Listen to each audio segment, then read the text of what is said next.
Assalamualaikum warahmatullahi wabarakatuh. Halo teman-teman, kembali lagi di channel Tica Moy.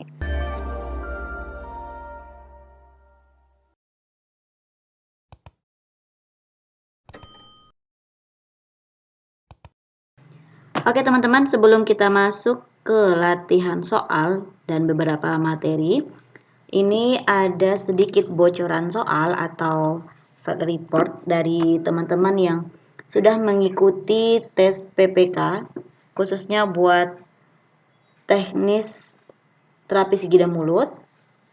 Ini ujiannya kira-kira tanggal 16 dan 17 November kemarin ya. Tadi soalnya yang saya ingat tentang kode etik ini banyak keluar. Tentang apa saja asas pembangunan kesehatan, tentang sterilisasi, tentang pelayanan asuhan, posisi operator, letak ventilasi yang tepat di ruangan klinik menghadap kemana, tentang inventaris, tentang rekam medis, tentang DMFT dan OHIS, kemudian desinfeksi permukaan dental unit memakai apa, ada juga tentang sel dan tulang tapi soalnya cuma masing-masing satu. Nah, berarti dari FR teman-teman yang telah mengikuti ujian ini banyak keluar soal tentang kode etik. Sama teman yang lain juga bilang sama kayak aku kemarin juga gini. Berarti soalnya tidak jauh dari ini ya teman-teman. Ini adalah bocoran soal dari teman-teman yang telah mengikuti ujian formasi D3 terapis gigi dan mulut. Kemudian ada juga bocoran dari teman-teman yang telah ujian. Contoh soalnya siapa yang melakukan pengawasan terhadap pembangunan kesehatan. Halo teman-teman pejuang NIP, khususnya tenaga kesehatan terapis gigi dan mulut. Kali ini kita dapat bocoran soal lagi atau FR dari teman-teman kita yang telah mengikuti tes P3K jabatan ahli pertama terapis gigi dan mulut. Berikut beberapa bocoran soal yang teman-teman kita ingat. Yang pertama, pasal-pasal ada lebih 5 soal, yaitu tentang keputusan menteri, undang-undang, peraturan menteri. Kemudian yang kedua ada kompetensi tentang dental hygiene dan terapi gigi dan mulut. Yang ketiga, teknik menyikat gigi ada 3 soal. Nah, soal yang diingat teman-teman ini adalah tentang letak bulu sikat, kemudian contoh roll teknik, kerugian, dan untuk usia berapa. Yang keempat ada tentang floor, 5 tentang fissure sealant, 6 tentang komunikasi terapeutik, 7 tahap orientasi pelaksanaan sampai terminasi. Nah, ini berkaitan dengan komunikasi terapeutik ya. 8 tentang pelatihan kader, 9 odotogram, 10 DMFT, dan 11 adalah kasus KMP dan KE. Ada juga yang bilang soalnya sesuai dengan kisi-kisi Permenpan yang telah diumumkan. Saya ingatkan kepada teman-teman bahwa FR ini hanyalah pengalaman teman-teman yang telah mengikuti tes P3K, khususnya tes kompetensi teknis. Karena tidak semua teman-teman yang telah mengikuti tes soalnya sama, jadi kesimpulannya soalnya ada yang sama dan ada yang tidak. Jadi bagi teman-teman yang akan mengikuti tes P3K tetap semangat dan semoga lolos P3K. Sekarang kita lanjut tryout. Tryout berdasarkan FR terbaru. Soal yang pertama, saat menyikat gigi agar tidak melukai jaringan lunak dalam mulut, maka dianjurkan untuk memakai sikat gigi yang kehalusan bulunya sedang, tidak terlalu keras dan tidak terlalu lunak.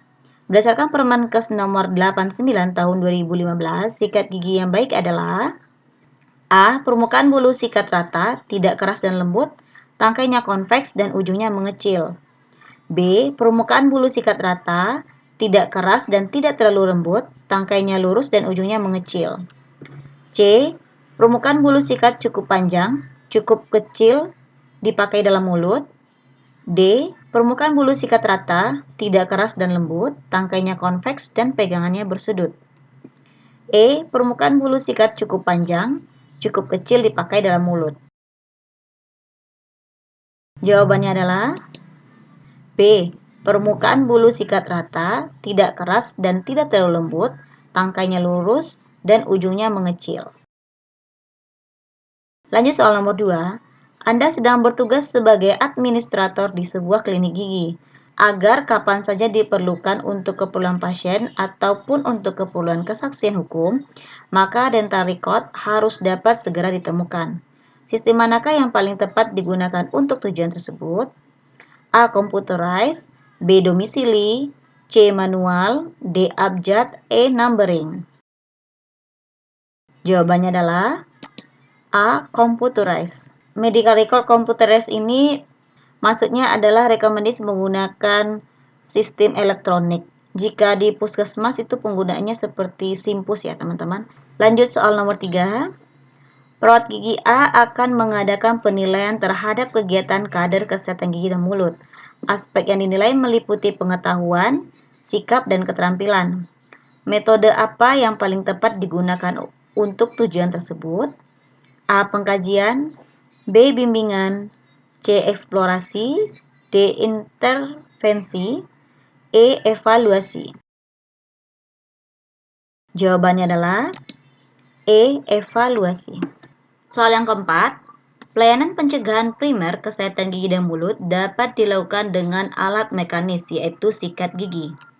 Pemilihan model sikat gigi yang tepat bagi orang yang kurang rajin melakukan kegiatan menyikat gigi adalah A. Teknik scrub, B. Teknik gerakan up and down, C. Sikat gigi manual, D. Sikat gigi listrik, E. Sikat gigi lurus. Jawabannya adalah D. Sikat gigi listrik. Lanjut soal nomor 5. Anda akan melakukan evaluasi terhadap program kesehatan gigi dan mulut dengan membandingkan tujuan program dengan pencapaian sesungguhnya. Menggunakan tim dan indeks yang sama, maka harus dilakukan A. Survei epidemiologi, B. Validasi, C. Evaluasi proses, D. Output, E. Evaluasi hasil. Jawabannya adalah A. Survei epidemiologi. Lanjut soal berikutnya. Teknik menyikat gigi dengan gerakan sederhana paling dianjurkan, efisien, dan menjangkau semua bagian mulut. Ujung bulu sikat mengarah ke apex. Cara ini dapat menghasilkan pemijatan gusi dan membersihkan sisa makanan di daerah interproksimal untuk membersihkan kuman yang menempel pada gigi. Teknik tersebut adalah A. Teknik vertikal, B. Teknik horizontal, C. Teknik berputar, D. Teknik kombinasi, E. Teknik scrub. Jawabannya adalah C. Teknik berputar atau teknik roll. Lanjut soal nomor 7. Salah satu hal penting yang harus diperhatikan perawat gigi saat melakukan tindakan pada pasien yaitu mengucapkan salam, melakukan evaluasi dan validasi perasaan, menjelaskan tujuan tindakan, melakukan kontrak waktu dan tempat. Hal tersebut merupakan kegiatan komunikasi terapeutik pada fase A. Fase prainteraksi, B. Fase kerja, C. Fase terminasi, D. Fase orientasi, E. Fase validasi. Jawabannya adalah D. Fase orientasi. Lanjut soal nomor 8. Terapi pencegahan karies pada gigi dengan adanya white spot dapat disembuhkan dengan memasukkan kembali ion kalsium dan fosfat ke dalam struktur gigi yang telah hilang. Terapi remineralisasi tersebut dapat dilakukan dengan menggunakan sediaan A. CPP ICP, B. SNF 10%, C. NAF 2%, D. GIC, E. RK. Jawabannya adalah A. CPP ICP. Permenkes nomor 89 tahun 2015 yang berkaitan dengan terapi remineralisasi, kemudian ada juga tentang fissure sealant atau surface protection, dan di sana juga dibahas tentang teknik menyikat gigi. Ada juga tentang perawatan yang berkaitan dengan anak berkebutuhan khusus. Lanjut soal nomor 9. Tindakan melapisi permukaan oklusal dengan glass ionomer protection and stabilizing material agar pada email terjadi pematangan dengan terbentuknya ikatan fluorapatit yang tahan asam. Tindakan tersebut adalah A. Fluoridasi, B. Demineralisasi, C. Remineralisasi, D. Restoratif, E. Surface protection. Jawabannya adalah E. Surface protection. Lanjut soal nomor 10. Agar terjalin hubungan dengan perawat gigi dan pasien, sebelum melakukan tindakan asuhan pelayanan kesehatan gigi dan mulut, maka perawat gigi dapat mempersiapkan diri dengan memastikan identitas data-data pasien serta tindakan yang akan dilakukan. Merupakan fase A. Fase terminasi, B. Fase interaksi, C. Fase prainteraksi, D. Fase orientasi, E. Fase kerja.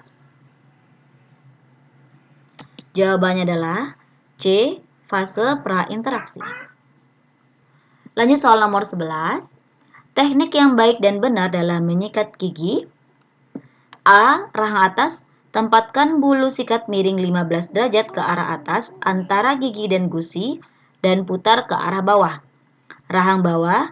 Bulu sikat miring 15 derajat ke arah bawah dan diputar ke arah atas. Oklusal disikat secara maju dan mundur. B. Rahang atas. Tempatkan bulu sikat lurus 90 derajat ke arah atas antara gigi dan gusi dan putar ke arah bawah. Rahang bawah. Bulu sikat lurus 90 derajat ke arah bawah dan diputar ke arah atas. Oklusal sikat secara maju mundur. C. Rahang atas. Tempatkan bulu sikat miring 45 derajat ke arah atas antara gigi dan gusi dan putar ke arah atas. Rahang bawah. Bulu sikat miring 45 derajat ke arah bawah dan diputar ke arah bawah. Oklusal sikat secara maju dan mundur. D. Rahang atas. Tempatkan bulu sikat miring 45 derajat ke arah atas antara gigi dan gusi dan putar ke arah bawah. Rahang bawah. Bulu sikat miring 45 derajat ke arah bawah dan diputar ke atas. Oklusal sikat secara maju dan mundur. E. Rahang atas. Tempatkan bulu sikat lurus 90 derajat ke arah atas antara gigi dan gusi dan putar ke arah atas. Rahang bawah. Bulu sikat lurus 90 derajat ke arah bawah dan diputar ke arah bawah. Oklusal sikat secara maju dan mundur. Jawabannya adalah D. Rahang atas. Tempatkan bulu sikat miring 45 derajat ke arah atas antara gigi dan gusi dan putar ke arah bawah. Rahang bawah. Bulu sikat miring 45 derajat ke arah bawah dan diputar ke arah atas. Oklusal sikat secara maju dan mundur.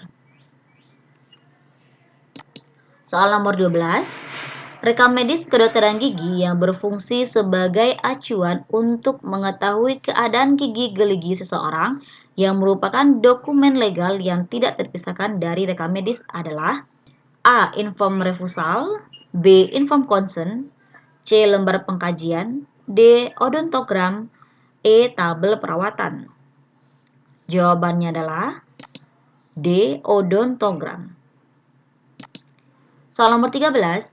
Pernyataan yang benar tentang kode etik adalah A. Norma dan asas yang diterima oleh kelompok tertentu sebagai landasan tingkah laku, tanda yang mengatur adab dalam bekerja dan telah disepakati bersama. B. Norma dan asas yang diterima oleh kelompok tertentu sebagai acuan dalam bekerja yang tidak boleh dilanggar dan telah disepakati bersama. C. Norma dan asas yang diterima oleh kelompok tertentu sebagai acuan dan tanda yang mengatur langkah profesi dan telah disepakati bersama. D. Peraturan yang mengatur langkah kerja kelompok. E. Peraturan mengikat yang mengatur langkah kerja. Jawabannya adalah A. Norma dan asas yang diterima oleh kelompok tertentu sebagai landasan tingkah laku, tanda yang mengatur adab dalam bekerja dan telah disepakati bersama. Itulah beberapa contoh soal dan materi terkait dengan FR terbaru. Semoga bermanfaat. Terima kasih. Wassalamualaikum warahmatullahi wabarakatuh.